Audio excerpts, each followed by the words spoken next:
Assalamualaikum warahmatullahi wabarakatuh. Perkenalkan, nama saya Robinson Harahap, NIM 2101185 dari kelas BDP 3F. Mata kuliah Manajemen Mutu, dosen pengampu Bapak Walmatri SP MSI.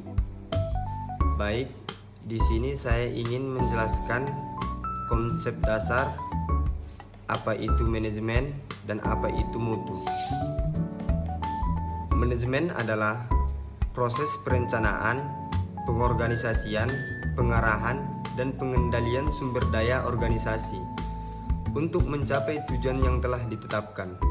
Ini melibatkan pengolahan orang, keuangan, teknologi, dan proses agar dapat beroperasi secara efisien dan efektif. Dan apa itu mutu?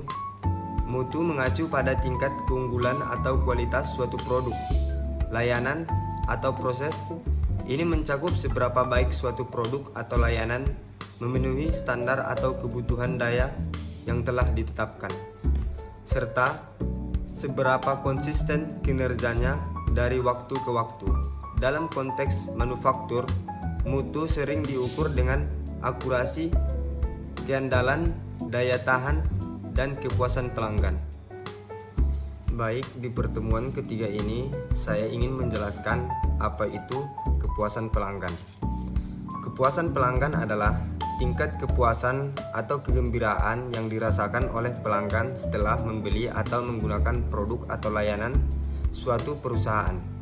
Ini bisa dipengaruhi oleh berbagai faktor, termasuk kualitas produk atau layanan, harga pelayanan, pelanggan, dan penggemar keseluruhan dalam berinteraksi dengan perusahaan tersebut. Dan mutu menurut sudut pandang konsumen. Kepuasan pelanggan adalah rasa puas atau senang yang dirasakan setelah membeli atau menggunakan produk atau layanan. Ini bisa berkaitan dengan sejauh mana produk atau layanan tersebut memenuhi atau bahkan melebihi ekspektasi mereka, serta seberapa baik perusahaan merespon kebutuhan dan masukan mereka. Jadi, konsumen melihat kepuasan sebagai indikator dari nilai yang diberikan oleh produk atau layanan tersebut terhadap waktu, uang, dan usaha yang mereka investasikan. Mutu menurut sudut pandang produsen. Dari sudut pandang produsen, mutu mengacu pada standar kualitas yang diterapkan dalam proses produksi. Ini mencakup kemampuan untuk memenuhi spesifikasi teknis, keandalan produk, kinerja yang konsisten, dan kepuasan pelanggan. Bagi produsen, mutu juga berarti efisiensi dalam produksi, pengendalian biaya, dan pemenuhan standar regulasi yang berlaku. Dengan fokus pada mutu, produsen berusaha untuk menciptakan produk yang dapat mempertahankan reputasi perusahaan, memenuhi harapan pelanggan, dan meminimalkan risiko kegagalan atau retur produk. Selanjutnya, di pertemuan keempat dan kelima ini, saya ingin menjelaskan apa itu jenis perencanaan. Perencanaan bisa dibagi menjadi beberapa jenis tergantung pada ruang lingkup dan tujuannya, seperti perencanaan strategis, perencanaan taktis, dan perencanaan operasional. Setiap jenis memiliki fokus dan rentang waktu yang berbeda. Apa itu perencanaan?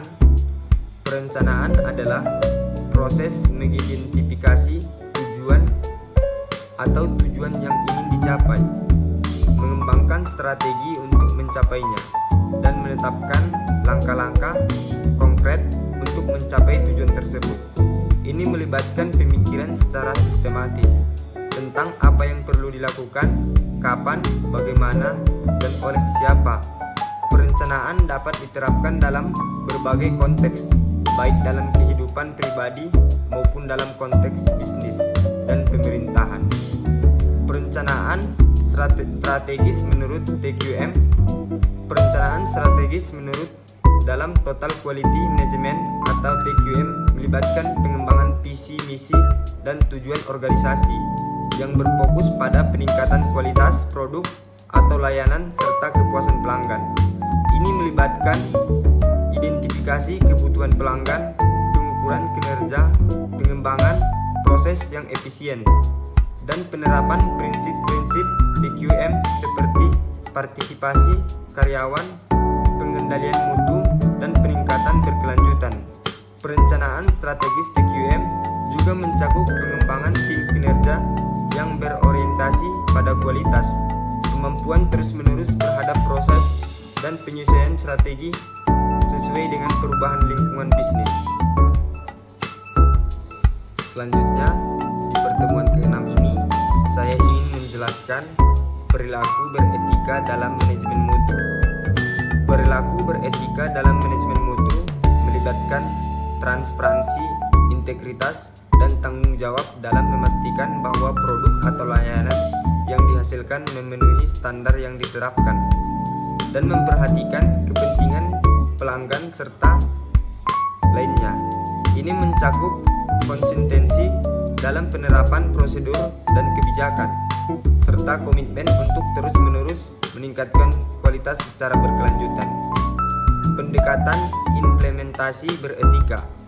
Pendekatan implementasi beretika dalam manajemen mutu melibatkan pembentukan budaya perusahaan yang didasarkan pada nilai-nilai seperti integritas, kejujuran, dan keterbukaan. Ini juga melibatkan pengembangan kebijakan dan prosedur yang jelas, serta pelatihan dan pengembangan karyawan untuk memastikan pemahaman yang mendalam tentang pentingnya etika dalam manajemen mutu. Selain itu, pemantauan dan penilaian secara teratur diperlakukan untuk memastikan bahwa perilaku yang beretika dipraktikkan di seluruh organisasi. Selanjutnya, di pertemuan ke-7 ini, saya ingin menjelaskan apa itu definisi pelanggan. Pelanggan adalah individu atau entitas yang membeli atau menggunakan produk atau jasa dari suatu perusahaan atau penyedia layanan dalam pertukaran untuk nilai atau manfaat tertentu. Mereka merupakan sumber pendapatan bagi bisnis dan sangat penting bagi kesuksesan jangka panjang suatu perusahaan. Jenis pelanggan. Pelanggan dapat dibagi menjadi beberapa jenis berdasarkan berbagai kriteria, termasuk 1. Pelanggan individual, individu yang membeli produk atau jasa untuk pengguna pribadi mereka sendiri. 2. Pelanggan bisnis, perusahaan atau organisasi yang membeli produk atau jasa untuk kebutuhan operasional atau distribusi lebih lanjut. 3. Pelanggan setia, mereka yang secara konsisten membeli produk atau jasa dari suatu merek atau perusahaan dapat seringkali memiliki hubungan jangka panjang dengan perusahaan tersebut. 4. Pelanggan acak, mereka yang membeli produk atau jasa secara sporadis tanpa konsentrasi atau kesetiaan tertentu terhadap merek atau perusahaan. 5. Pelanggan potensial, individu atau perusahaan yang belum melakukan pembelian tetapi memiliki potensi untuk menjadi pelanggan di masa depan. 6. Pelanggan segmentasi, pelanggan yang bergabung dalam kelompok tertentu berdasarkan karakteristik atau perilaku yang sama, seperti demografi atau preferensi produk. Baik, cukup sekian yang dapat saya sampaikan.